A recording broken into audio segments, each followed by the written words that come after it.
Somebody's asking me on how to be a TikTok affiliate. Well, first is, of course, we have to create a TikTok account.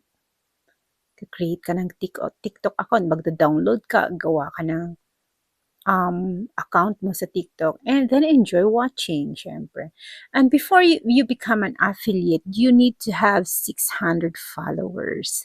Yun lang naman ang requirement. When you have 600 followers, apply for a TikTok affiliate and you can add products in your showcase. While if ever you have products in your showcase, gawan mo siya ng video, and in your TikTok account, you have to upload those video for you to earn commissions when you have sales. Syempre, hindi naman on hand sa'yo yung product. And one of the ways of earning is having a commission.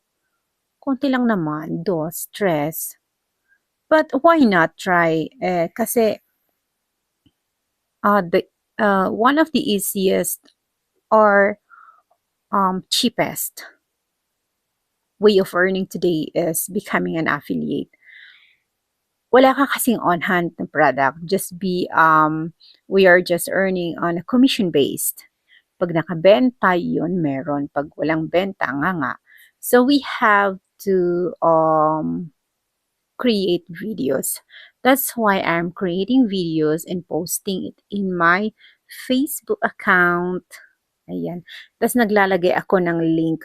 And then if somebody clicks on that video and then purchase, syempre, may commission tayo. And that's one way of earning here in TikTok. And I'm going to share more of it if there will be inquiries again regarding other and hindi naman lahat ng product kailangan mong bilhin.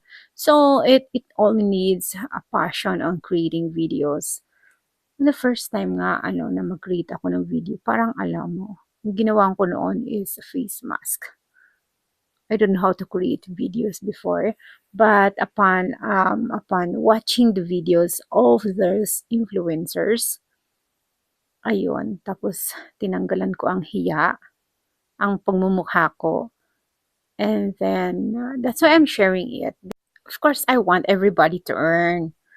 Yan. And lahat naman natin tinatanong, syempre, pag nagtatanong tayo sa TikTok, parang nahihiya tayo, and then wanna search how to be a TikTok affiliate. Ayun. And paano magkaroon ng followers? Ang TikTok ngayon is really more on organic followers. Kahit konti lang naman followers mo, 600. Just upload videos na na sa feeling mo ang ganda, nagagandahan ka, kinuhanan mo.